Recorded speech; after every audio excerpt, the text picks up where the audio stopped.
Jesus é o Senhor, glórias ao nome do nosso amado Senhor Jesus. Irmãos, é com muita alegria que nós hoje daremos início a mais um encargo para toda a microrregião do Espírito Santo, Vales de Minas e também parte da Zona da Mata, onde nós iniciaremos hoje o compartilhar deste maravilhoso livro que a editora lançou recentemente, A Glória do Ministério da Nova Aliança.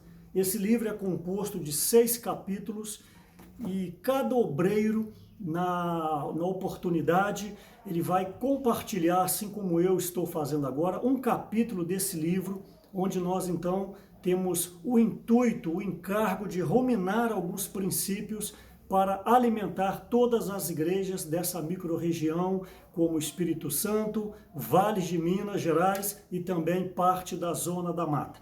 Diga-se de passagem, recentemente nós abrimos um canal no YouTube, um canal microrregional, para poder inicialmente postarmos ali, fomentarmos o serviço de criança, esse serviço tão nobre que nós não abrimos mão, porque se o Senhor tardar a sua vinda, é a igreja do amanhã. Então nós temos muito carinho, muito zelo pelo serviço de criança, também o serviço com os adolescentes e, por que não, o serviço com os jovens.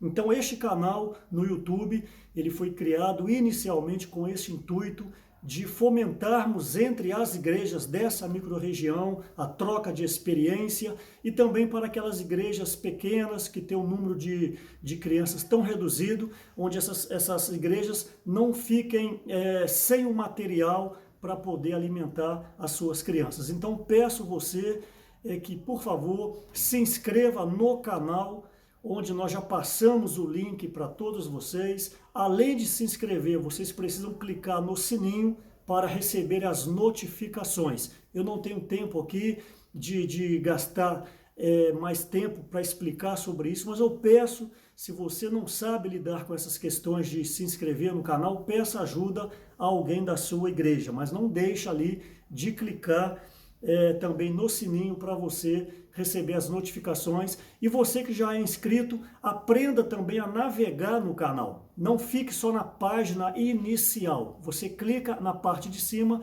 escrito Playlist. Ali vão abrir várias pastas, onde você pode acompanhar os servicinhos de criança da igreja em Cachoeira do Itapemirim, da igreja, por exemplo, em Vitória, da igreja em Carlos Chagas, da igreja em Governador Valadares.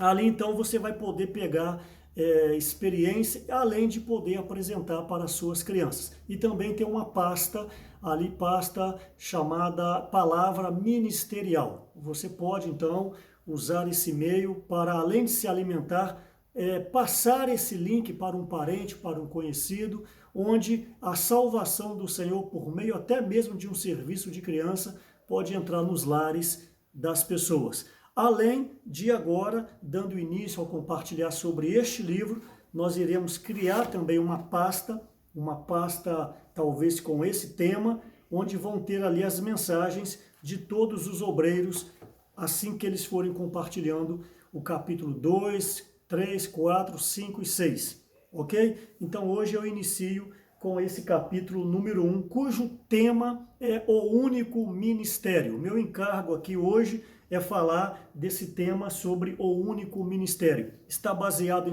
2 Coríntios, capítulo 3, versículos de 5 a 9. No decorrer dessa mensagem, eu vou procurar abrir um pouco mais sobre essa questão de 2 Coríntios, capítulo 3, versículos de 5 a 9.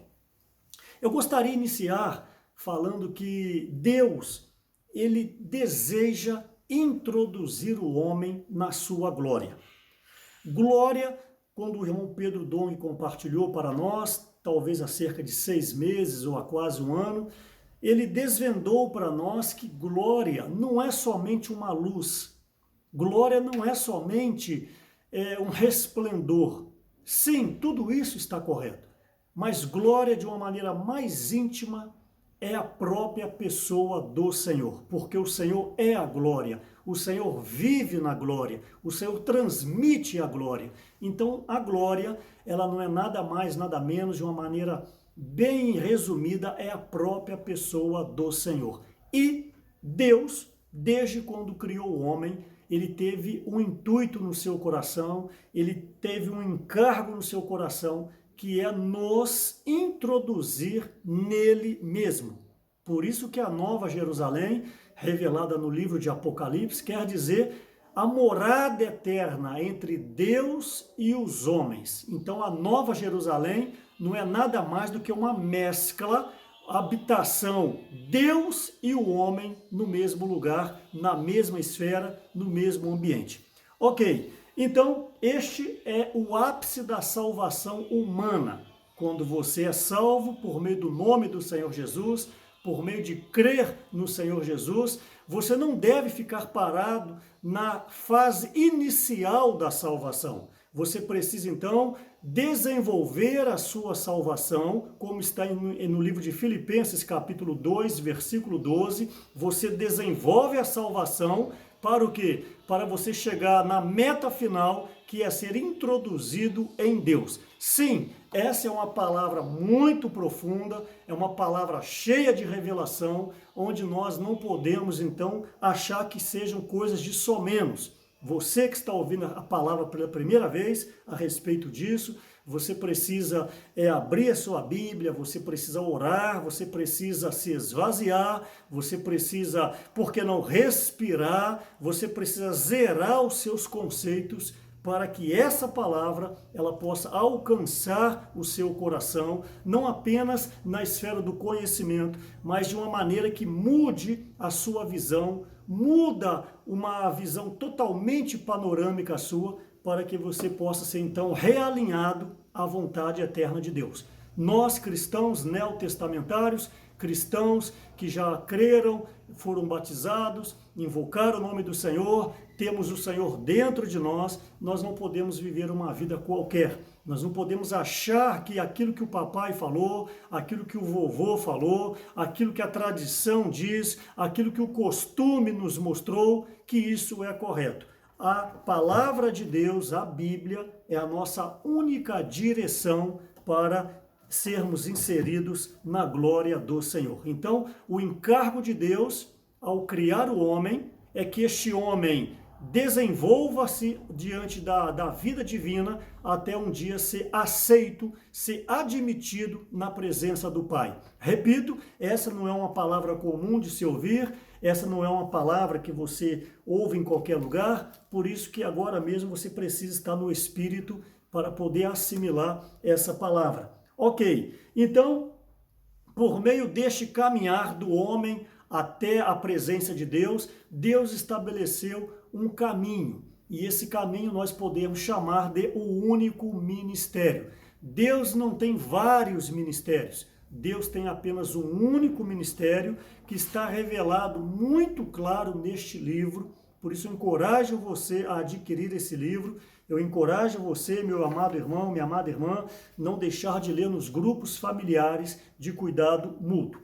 O que é o ministério? O ministério, nós podemos dizer que é uma ideia central, é aquilo que está no coração de Deus, é aquilo que, por que não, é o seu intento. Ministério, então, é aquilo que está guardado, que Deus deseja que seja executado. Diga-se de passagem, por exemplo, um presidente quando é eleito, ele tem os seus vários ministros, que constituem ali os vários ministérios, que na totalidade, estou falando de uma maneira bem assim sóbria, reflete o plano de governo desse candidato, dessa pessoa que foi eleita. Então, ministério é aquilo que está no coração de Deus e que necessariamente precisa ser aplicado, que necessariamente precisa ser executado. Então, este ministério, a Bíblia chama de o ministério. É um único ministério. No entanto, ele teve a sua apresentação na Antiga Aliança, ou no Antigo Testamento, para alguns Velho Testamento, e teve a sua apresentação na Nova Aliança, ou no Novo Testamento, ou o Testamento, como alguns chamam, neotestamentário. Então, este único ministério, ele teve a sua apresentação no passado e tem a sua apresentação hoje. separado pela pessoa de Cristo. Por isso que é antes de Cristo e depois de Cristo. Mas é um único ministério, um único propósito, um único intento do coração de Deus, porque como diz Hebreus capítulo 13, o nosso Senhor Jesus, depende da tradução da Bíblia, é o mesmo ontem e hoje e o será para sempre. Deus, a palavra diz que não há variação de mudança no nosso Deus. Deus é um Deus único, Deus é um Deus firme, Deus é um Deus que tem um propósito firme, que vai levar a cabo a sua vontade, a sua economia divina. Bom, o ministério, então, como eu já disse, é o intento do coração de Deus, mas o ministério, ele só existe quando tem um povo. Essa palavra que eu estou dando é uma palavra muito profunda que você precisa absorver para que você não venha titubear na fé, para que você não venha ser confundido com os muitos falares que tem por aí. Por isso que nós baseamos na palavra santa do Senhor. Embora estamos compartilhando a respeito de um livro, mas é um livro repleto de versículos, onde ele nos leva, este livro nos leva de volta à leitura da Bíblia. Bom, nós sabemos que, voltando um pouco, em Ezequiel capítulo 28, Isaías capítulo 14, teve ali a rebelião do anjo maior, a rebelião do arcanjo maior chamado Lúcifer. Nós sabemos que Lúcifer não é o encargo da mensagem de hoje, então não tenho tempo para detalhar a respeito disso. Eu só estou aqui falando um pano de fundo para você se localizar. Lúcifer, ele quer dizer, nessa palavra anjo de luz, esse arcanjo foi comissionado por Deus, ele foi chamado por Deus, ele foi ungido por Deus, é o que está escrito na palavra em Ezequiel capítulo 28, Isaías capítulo 14. Me permita esses termos para vocês entenderem. Ele era o braço direito de Deus, ele foi escolhido por Deus para, por que não, reger os demais anjos e os demais arcanjos. Então, este Lúcifer, ele era glorioso, ele se revestia de pedras preciosas, era alguém muito belo, era alguém muito formoso, era alguém muito inteligente, é o que a palavra diz. Só que um dia ele caiu num erro que ele quis ser igual a Deus. Vejam bem a prepotência, por mais forte e belo que fosse esse arcanjo, ele não era o Criador, ele era tão somente uma criatura. E onde que uma criatura vai desejar ser semelhante ao Criador? É uma pergunta que eu faço. Então, por causa desse sentimento, por causa do orgulho que tomou lugar no seu coração, a soberba, a arrogância, Deus então não teve como, teve que julgar essa situação e jogou Lúcifer por terra.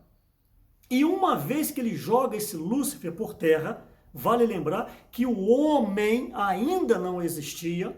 Você precisa ter entendimento dessa situação, mas já existiam seres sobre essa terra. Por isso que a terra tem bilhões e bilhões de anos, muito mais antiga do que o homem. O homem em si mesmo tem apenas 6.000 anos de existência, desde Adão até os dias de hoje, por volta de 6.000 anos. Mas antes da criação do homem, já existiam seres. Um deles, você, por exemplo, sabe disso, você que já estudou, são os dinossauros, foram os dinossauros. Você não pode duvidar que existiram os dinossauros. Tanto é que existem os fósseis aí no mundo inteiro. Então o que ocorreu?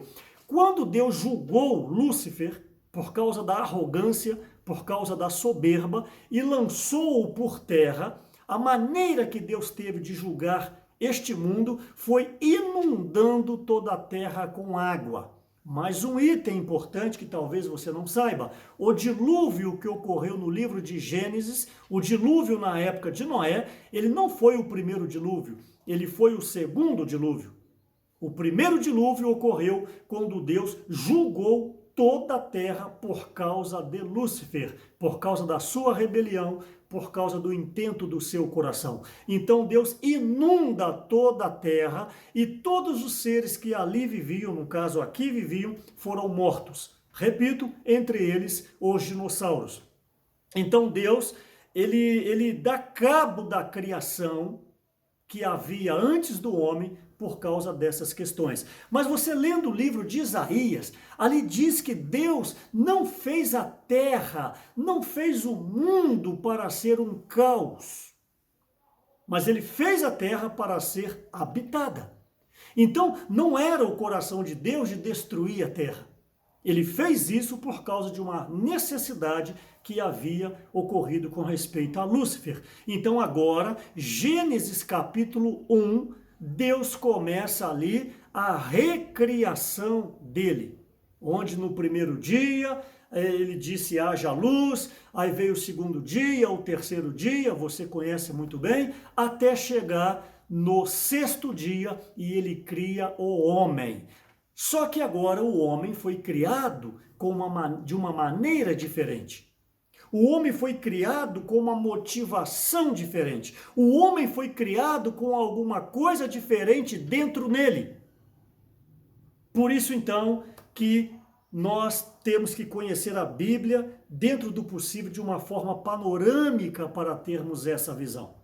O homem, o único ser, a única criatura que foi criada com o Espírito dentro nele. Isso está em Eclesiastes capítulo 3, versículo 11, também está em 1 Tessalonicenses capítulo 5, versículo 23, mostra que um espírito humano foi colocado dentro do homem criado, quando eu digo homem, o homem e a mulher, o ser humano. O porquê que Deus fez isso? Porque neste momento, lembra você que alguém estava nessa terra, que caiu dos céus, foi jogado dos céus, que é Lúcifer, Satanás, o diabo. Então, ao criar o homem, Deus tinha uma pretensão de que este homem pudesse governar sobre essa terra, em especial sobre Satanás. Isso está de uma maneira, eu posso dizer, de uma parábola, onde ali fala no capítulo 1, versículo 26, fala da criação do homem, façamos, pois, o homem à nossa imagem, conforme a nossa semelhança, 27, 28, tenha ele domínio. Essa palavra é muito pertinente. Tenha ele domínio. Aí diz sobre as aves dos céus, sobre os peixes do mar e sobre toda a criatura que rasteja sobre a terra. Esses três itens em especial, peixe, as aves e os animais que rastejam, não quer dizer o peixinho simples que você conhece. Não quer dizer o passarinho simples que você conhece. Não quer dizer o animal simples que rasteja que você conhece. Ali, de uma maneira bem espiritual, está dizendo com respeito aos demônios, aos principados e ao maior deles, que é Satanás. Então, no versículo 28 do capítulo 1 de Gênesis, já dá uma luz que este homem criado não é uma criatura qualquer, mas Deus colocou um representante do próprio Deus dentro deste homem. Jesus é o Senhor. Por isso, então, que quando ele fez o homem do boneco, como um boneco do pó da terra, do barro, da neblina que subiu, Deus soprou nas narinas deste homem, segundo o original hebraico, é o Neshama, que é o espírito, a alma vivente. Este homem, então, agora, ele contém dentro de si alguma coisa que veio de Deus, alguma coisa que partiu de Deus. Você, meu amado irmão, você, minha amada irmã, você precisa se valorizar, porque você não é uma pessoa qualquer. Você é uma criação de Deus que tem o Espírito dentro de você. E é a partir desse Espírito que Deus vai fazer a sua obra. É a partir desse Espírito que Deus vai te introduzir na presença dele mesmo, na presença do Pai. Então, esse pano de fundo é para vocês entenderem como que Deus ama o homem, como que Deus precisa do homem, como que Deus anela este homem na sua presença. Então você, a partir deste momento, dessa mensagem, vai se valorizando, porque Deus te ama. Deus precisa de você, Deus necessita de você, embora seja o Deus Todo-Poderoso, mas Ele não fará nada sem ser por meio do homem. Por quê? Porque assim Ele determinou quando criou o homem, colocando o espírito humano dentro do homem. Amós capítulo 3, versículo 7, certamente o Senhor Deus não fará coisa alguma, sem antes revelar aos teus servos, os profetas. Amós capítulo 3, versículo 7, deixa isso bem claro para nós. Certamente o Senhor Deus não fará coisa alguma sem antes revelar aos teus servos, os profetas. Ok, então, ao criar este homem, Deus tinha uma expectativa que este homem mantivesse comunhão com o próprio Deus por meio deste Espírito, que, diga-se de passagem, não é o Espírito Santo, é o espírito humano que foi colocado dentro do homem, conforme Romanos capítulo 1, versículo 9, o apóstolo Paulo, ele fala, porque Deus a quem sirvo em meu espírito. Esse espírito, como 1 Tessalonicenses 5, 23, e o mesmo Deus da paz vos santifica em tudo, e o vosso espírito, alma e corpo sejam conservados íntegros e irrepreensíveis até a volta do Senhor. Esse Espírito, com letra minúscula, ainda não é o Espírito Santo. Sim, ele partiu de Deus, mas ainda não é a totalidade do próprio Deus. É algo que saiu de Deus, é o sopro divino que saiu de Deus, que adentrou o homem, que deu vida para o homem. Então, a expectativa de Deus era que este homem mantivesse comunhão com o próprio Deus por meio desse Espírito. Me permita, por favor, é como uma torre de celular que manda as ondas de frequência, manda o sinal para o aparelho.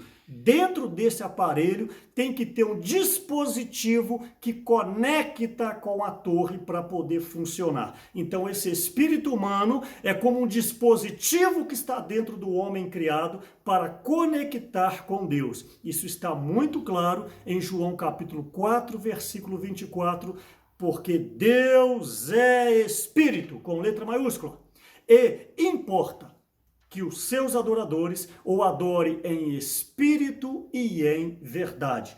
Esse espírito já é com letra minúscula. Então existe o espírito humano, que é constituição do homem criado, e existe o Espírito Santo, que é o próprio Deus. Por exemplo, Mateus 1,18, quando o Espírito Santo entrou em Maria, e então a partir dali ela achou-se grávida e deu à luz. Esse Espírito Santo é o próprio Deus. Ela deu à luz a um menino chamado Jesus, mas dentro deste menino havia o próprio Deus, Deus homem habitando entre nós. Então, embora você seja cristão há muitos anos, essas particularidades você precisa discernir o que é o Espírito humano e o que é o Espírito Santo de Deus, ok?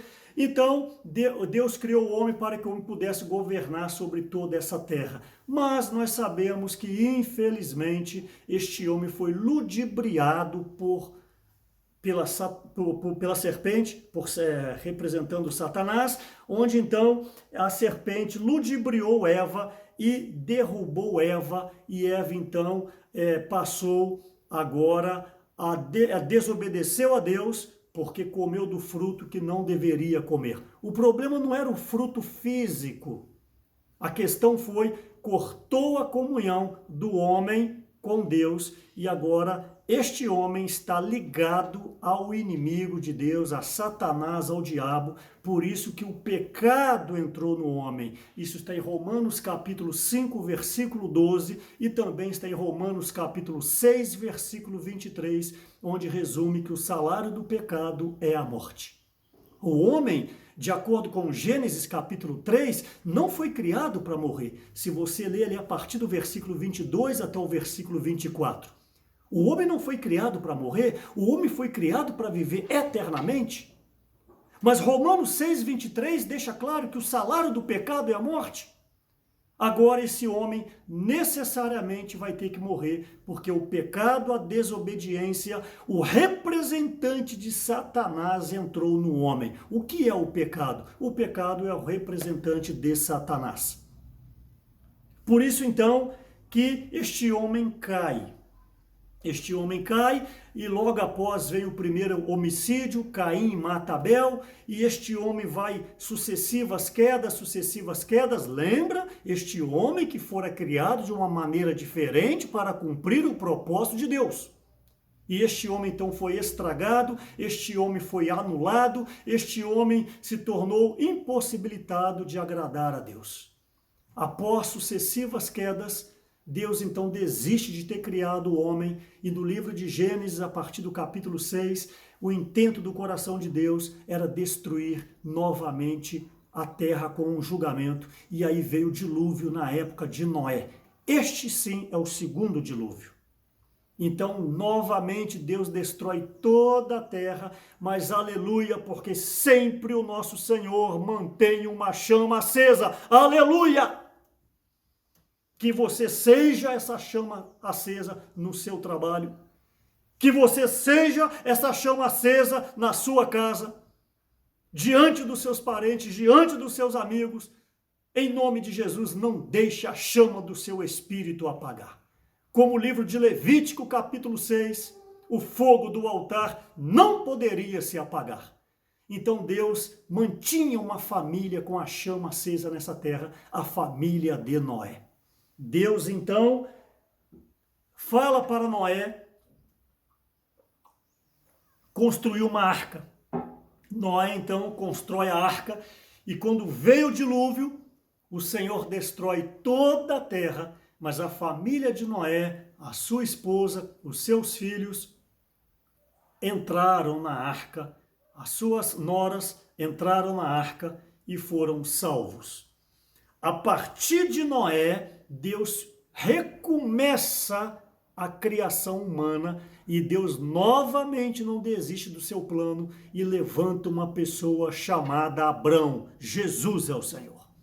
No final de Gênesis capítulo 11, mais claramente na Bíblia, no início de Gênesis capítulo 12, Deus chama a Abraão. Deus havia deixado de lado a raça criada, representada por Adão, e Deus agora levanta Abrão, que se tornaria Abraão, como a raça chamada.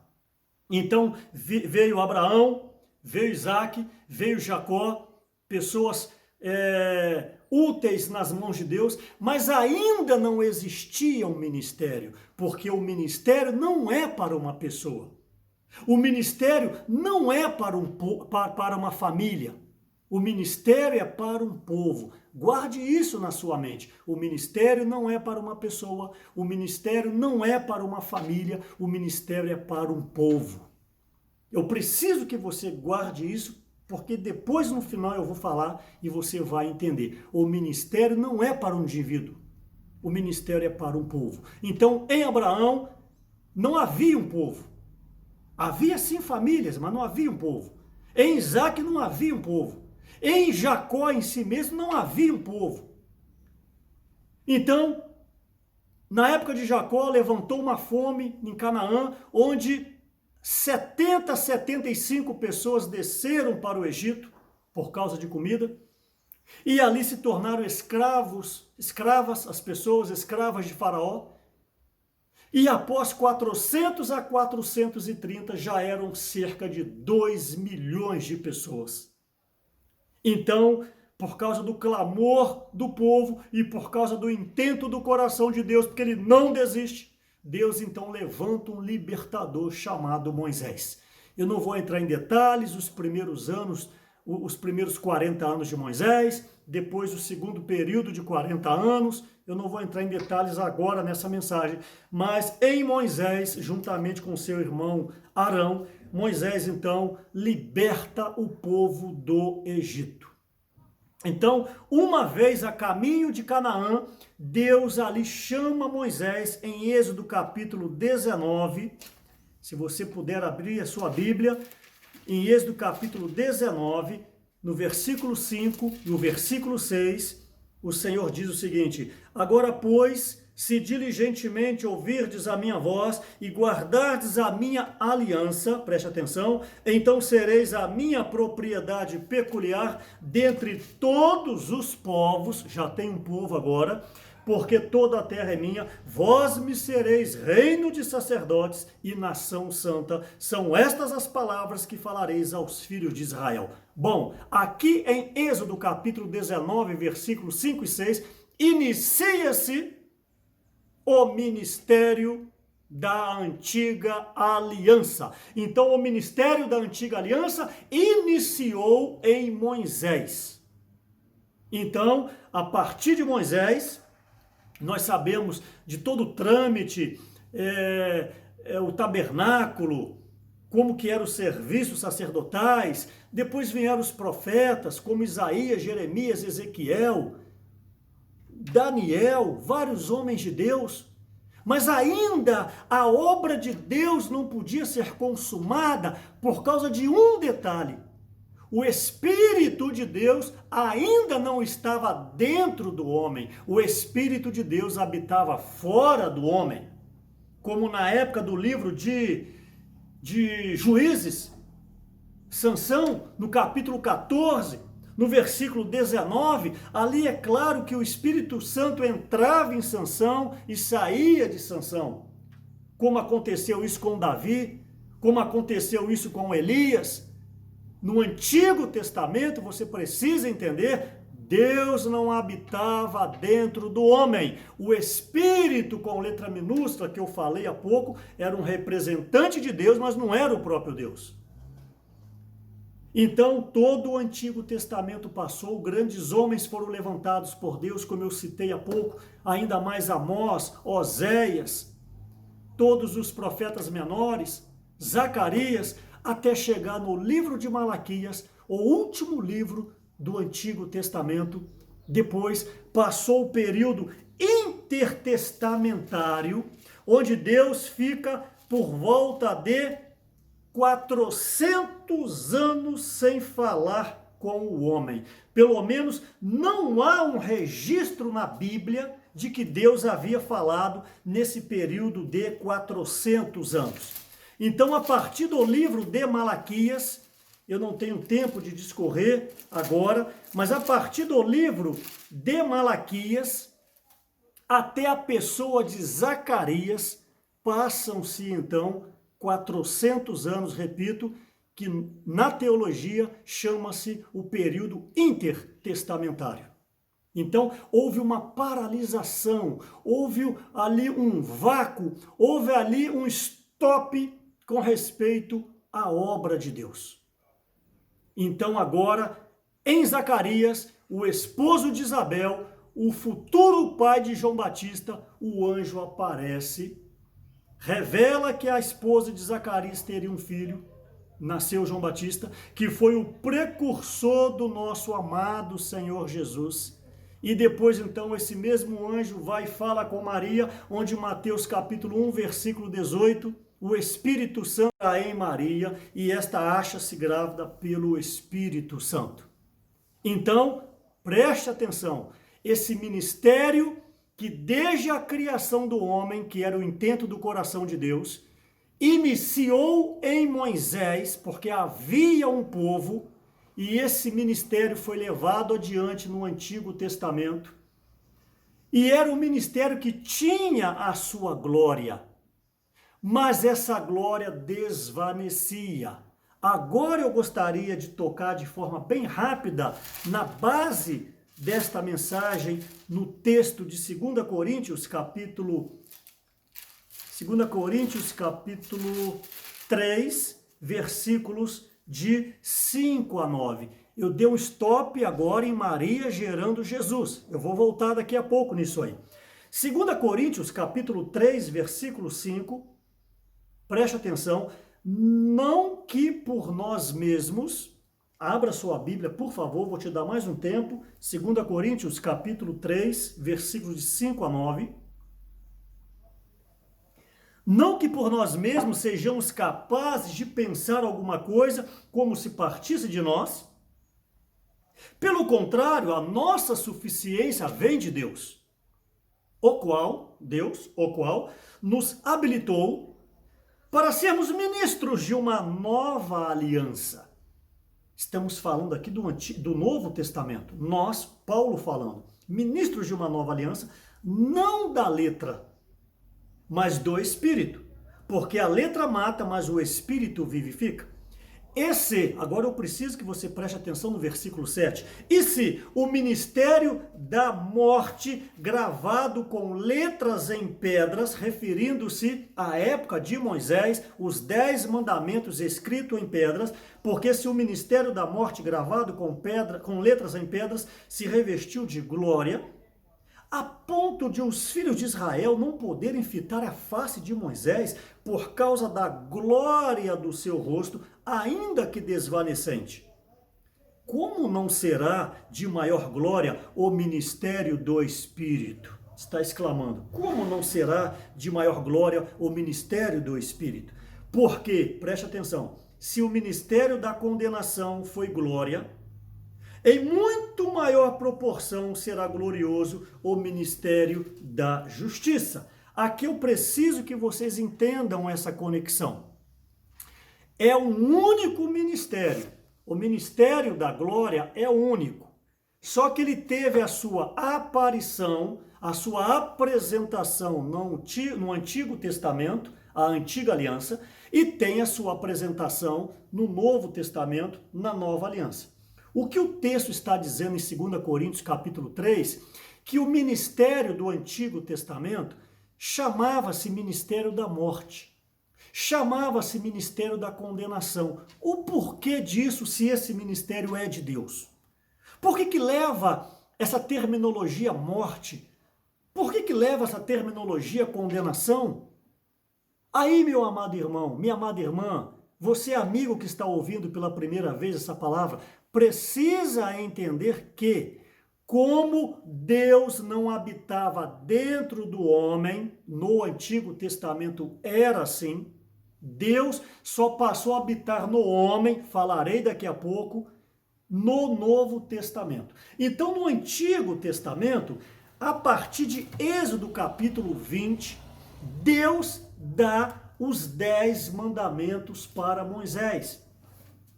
Lembra que no capítulo 19 de Êxodo, quando começou o ministério da Antiga Aliança, que eu falei há pouco, Moisés, quando falou para o povo arrogante, falou o seguinte: tudo que Deus falar, faremos. Então, tudo bem, vocês fazem o que eu falo? Então Deus deu os 10 mandamentos. O que são os 10 mandamentos? O que é a lei? A lei é a pessoa do Senhor. A lei é o resumo do que está no coração de Deus.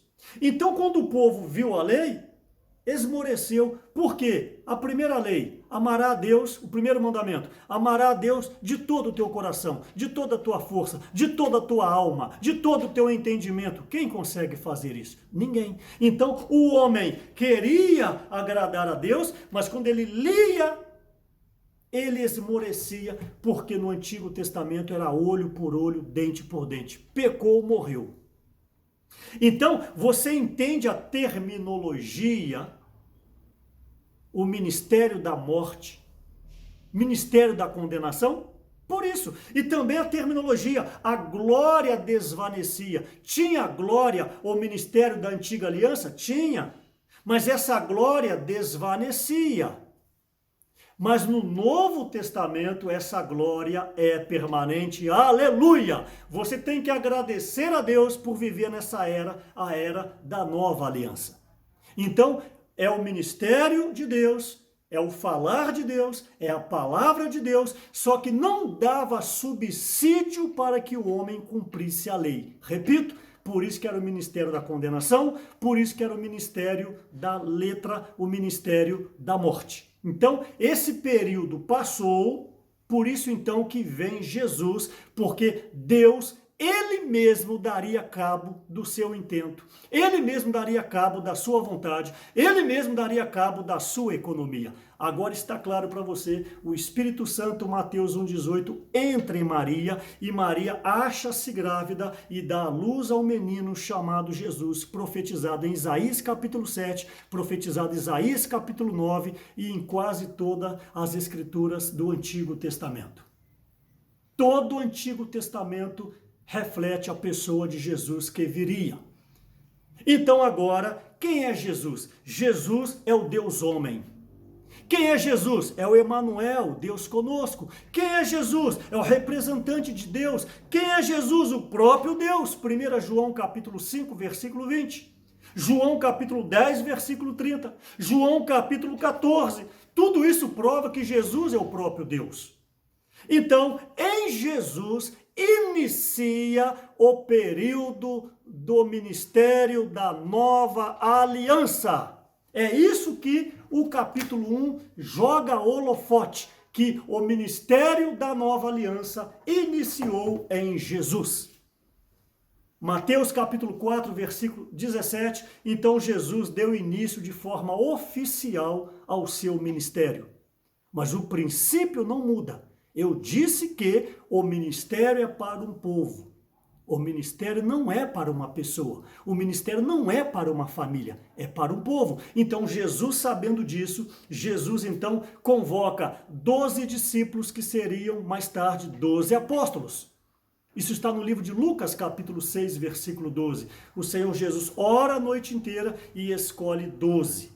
Então, esses 12 seriam uma extensão de Jesus para o desenvolvimento e a propagação desse ministério da nova aliança, cuja meta é levar o máximo de pessoas a serem salvas, serem regeneradas, serem reconsagradas, serem reconciliadas, melhor dizendo, junto a Deus, para que essas pessoas pudessem, então, um dia adentrar a glória de Deus. Este é o período que nós vivemos. Qual é a intenção da igreja? A igreja é evangelizar para levar as pessoas a invocar o nome do Senhor, a serem batizadas, para serem introduzidas no corpo de Cristo, que é a igreja. Colossenses, capítulo 1, e também Efésios mostra isso, que a igreja é o corpo de Cristo. Colossenses 1 e Efésios, capítulo 1. Ok, então Jesus chama os 12, eles seriam a extensão de Jesus para a propagação desse ministério. E esses 12 discípulos, um deles foi o traidor chamado Judas. Judas então pecou, não é o foco de hoje dessa palavra, e precisaria então que alguém adentrasse, fosse inserido para suprir o vácuo, a falta, a vaga de Judas. Quem que seria convidado? Se o nosso Senhor Jesus passou a noite inteira orando para chamar 12, agora abre uma vaga por causa da traição de Judas, quem que entraria nessa vaga? Obviamente, Jesus já tinha partido. Por causa da traição de Judas, ele foi crucificado. Fisicamente, ele não estava mais entre os homens. Quem queria escolher se Jesus não estava aqui fisicamente? Então, neste ponto, eu quero jogar um holofote. Está no livro. Está bem descrito neste livro. Não são palavras minhas. São palavras escritas neste livro. Por meio do nosso amado irmão Pedro Dong. Quem que foi chamado? Quem que seria chamado? A partir desse momento, eu chamo a sua atenção. Para ser chamado, de acordo com o livro de Atos, capítulo 1, por favor. Atos, capítulo 1, tinham que ter duas exigências. Jesus é o Senhor. Atos, capítulo 1, versículo 21. Diz o seguinte. Eu quero que vocês entendam a importância que tem os apóstolos. Atos 1, 21. Deixe-me ver aqui. É necessário, pois, que dos homens que nos acompanharam todo o tempo que o Senhor Jesus andou entre nós, começando no batismo de João, até ao dia em que dentre nós foi levado às alturas. Capítulo 8, por favor, de Atos, capítulo 8. Deixe-me ver aqui qual versículo. Versículo 21, capítulo 8, 21. Quais os requisitos para suprir a vaga de Judas? 8, 21 de Atos. Não tens parte nem sorte nesse ministério, porque o teu coração não é reto diante de Deus. Não tens parte nem sorte neste ministério. Então, Atos capítulo 1 mostra que para suprir a vaga que folgou de Judas, tinha que ter sido alguém, tinha que ser alguém que caminhou com Jesus, que viu Jesus, que tocou em Jesus, que andou no ministério de Jesus nessa terra.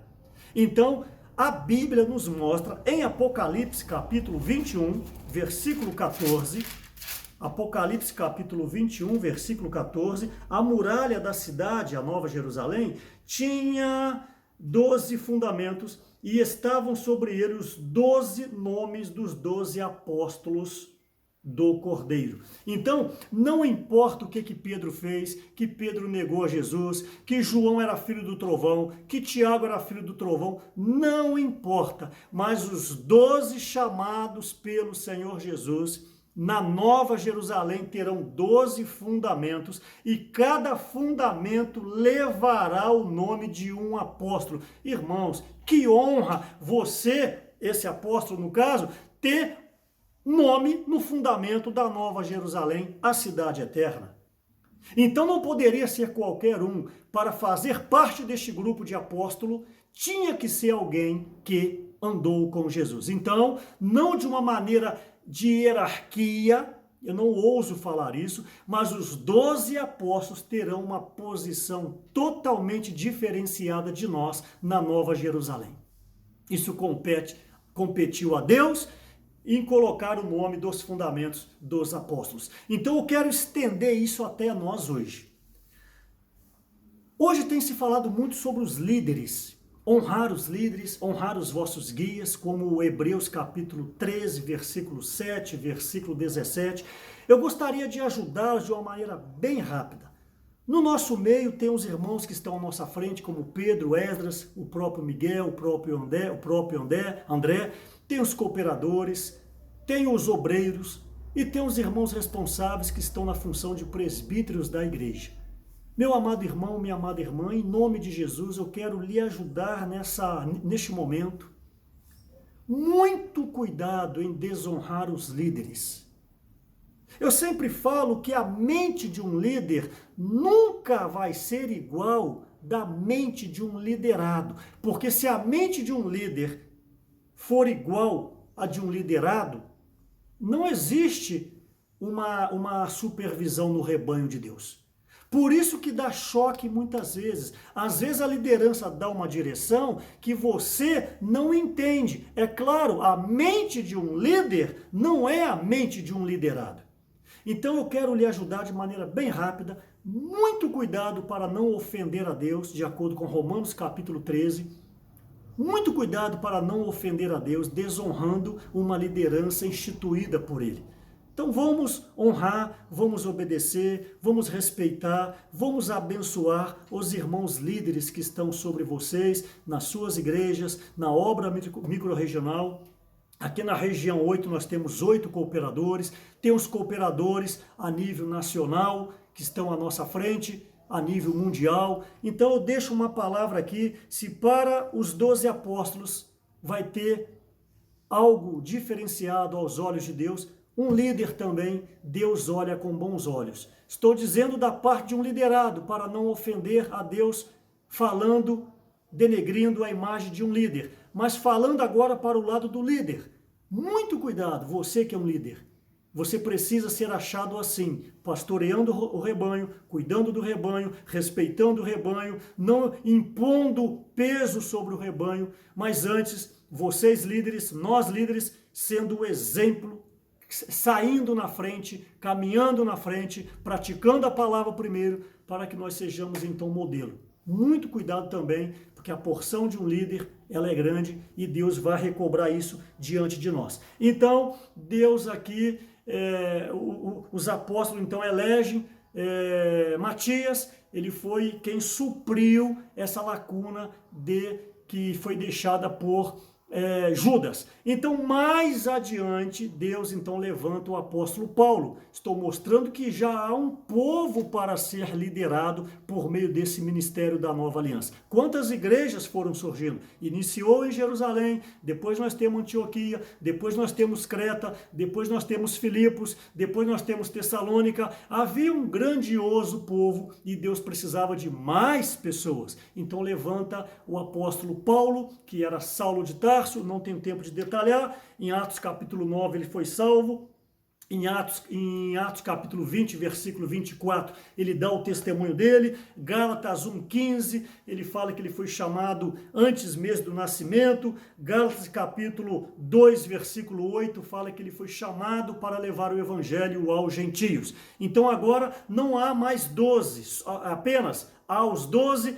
Há agora Paulo, há os colaboradores de Paulo, como Silas, como Timóteo e outras pessoas mais, e hoje chegou até nós. Quem é você? Você é o ministro da nova aliança. Quem é você? Você é alguém que foi inserido nesta era para dar cabo da vontade eterna de Deus, da economia de Deus. Nós estamos já visualizando a linha de chegada. Não desanime, há uma glória para nós.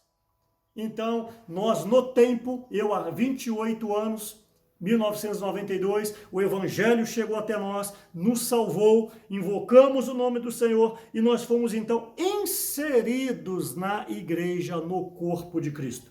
Por isso então que Mateus capítulo 28, versículo 19, nós também temos Lucas capítulo 24, versículo 49 e nós temos 2 Coríntios capítulo 1, versículo 21, que eu gostaria de ler. 2 Coríntios, enquanto vocês abrem, eu acabei de falar que é muita coisa para falar, mas eu encorajo vocês a ler o livro.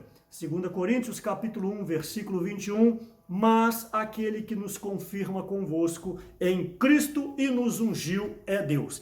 Quem te chamou, quem te salvou, quem te ungiu é o próprio Deus. Então quem é você hoje? Você hoje é o ministro da nova aliança.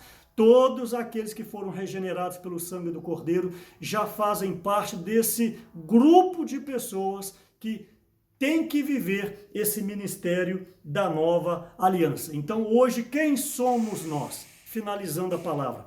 Quem somos nós hoje? Hoje nós fazemos parte da igreja de Deus. 1 Timóteo capítulo 3, versículo 15. Jesus é o Senhor. 1 Timóteo capítulo 3, versículo 15, diz: para que se eu tardar, fiques cientes de como se deve proceder na casa de Deus, que é a igreja do Deus vivo. Então nós fazemos parte da igreja. Nós somos a igreja do Senhor. Por isso então que hoje a igreja, ela vai levar a cabo a vontade eterna de Deus. Aqui em Efésios capítulo 3, versículo 10, para que pela igreja a multiforme sabedoria de Deus se torne conhecida agora dos principados e potestades nas regiões, nos lugares celestiais. De novo, para que pela igreja. Então, quem é você hoje? Você faz parte da igreja.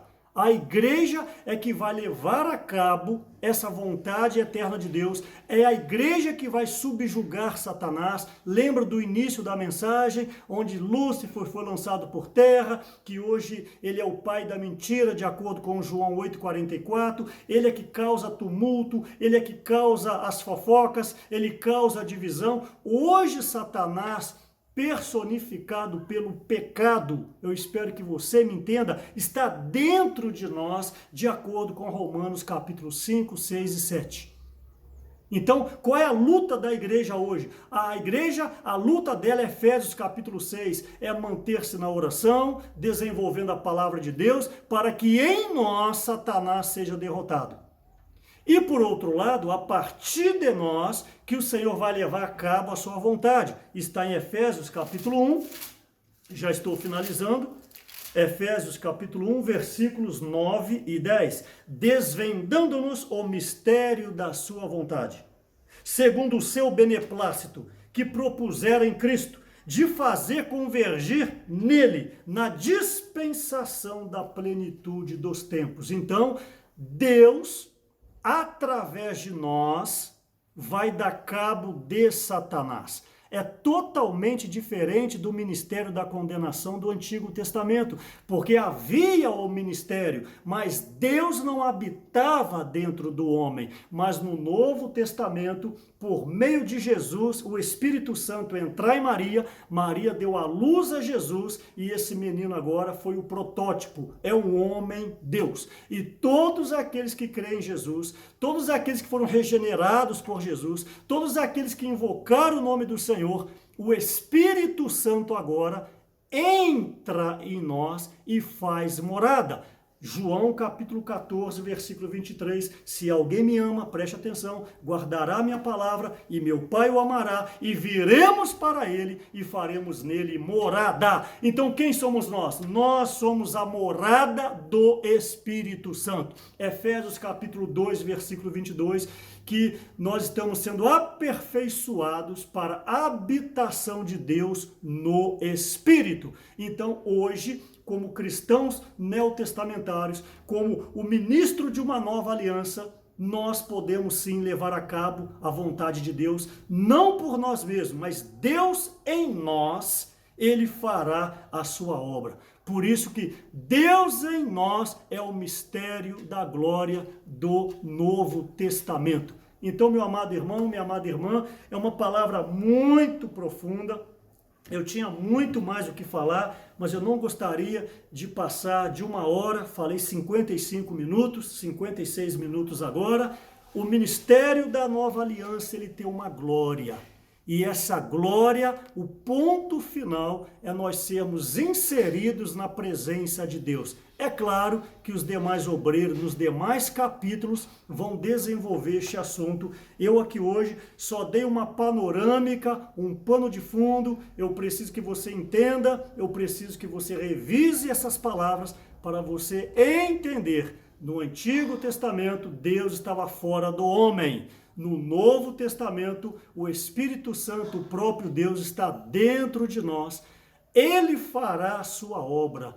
Obviamente, nós precisamos cooperar. Nós temos que ter uma vida santa, nós temos que ser pessoas sérias, nós temos que ser pessoas que conheçam o fundamento da palavra, nós precisamos ter uma vida de oração. Então, por nosso meio, Deus vai fazer a sua obra e a glória é do próprio Deus, a glória não é nossa. E o caminho é viver a vida da igreja. Você precisa ter em mente que você não está congregando em lugar nenhum. Você está em um lugar comum. Você está congregando naquilo que está no coração de Deus, que é a igreja única. Só existe, como diz Efésios capítulo 4, um só Senhor, um só Espírito, uma só fé, um só batismo e um só corpo.